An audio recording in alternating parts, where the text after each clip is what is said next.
হঠাৎ করে একদিন দেখলাম যে আমার সামনে একটা হিন্দু ভদ্রলোকের লাশ নিয়ে যেতেছে।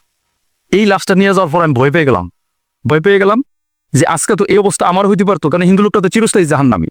কারণ আল্লাহ তাআলা তো কোরআনে বলছে যে সূরা বাকারা 161-162 নম্বর আয়াতে বলছে আল্লাহ, যারা কুফরি করে এবং কুফরি অবস্থায় মারা যায় তাদের উপর স্বয়ং আল্লাহর লানত, ফেরেশতাগণের লানত, সকল মানুষের লানত, এবং তারা জাহান্নামে চিরস্থায়ী হবে, তারা আর কোনোদিন বেরোতে পারবে না।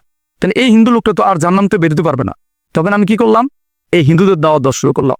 হিন্দুদের দাওয়াত দিতে দিতে একটা পর্যায়ে 5-6 জন মুসলমান হইল।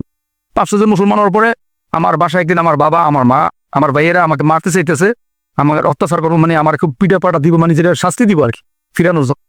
তো আমার মা খুব বুদ্ধিমতী মেয়ে ছিল, আমার মা বললো তোরা কিছু বলিস না, দেখি তোর বাবা আর আমি মিল্লা ওরে বুঝাই। তখন আমার নিয়ে বসাইছে, বসায় খাটে পেতে বসে বলছে, বাবা রে, তুই যে এই কাজগুলি করস, এই যে নামাজ পড়স, এগুলি তো আমাদের ইজ্জত থাকে না। তখন আমি বললাম যে বাবা ঠিক আছে, ইজ্জত থাকে না, যে সৃষ্টিকর্তা আমাদেরকে বানাইছে, যে সৃষ্টিকর্তার হাতে আমাদের জন্ম এবং মৃত্যু, তাকে যদি নমস্কার দেয়, যেটা হিন্দুরা আমরা সেজদা বলি, ওরা নমস্কার বলে, এটাই যদি ইজ্জত না থাকে, তাহলে বাবা বলো, যে মাটির মূর্তি আমরা নিজেরা বানাই, যে মূর্তি একটা মাছি নাড়াইতে পারে না, সেই মূর্তির সেজদা দিলে কি আমাদের ইজ্জত থাকে? তখন মা বাবা একেবারে চুপ হয়ে গেল, আর কোনো কথা বললো না।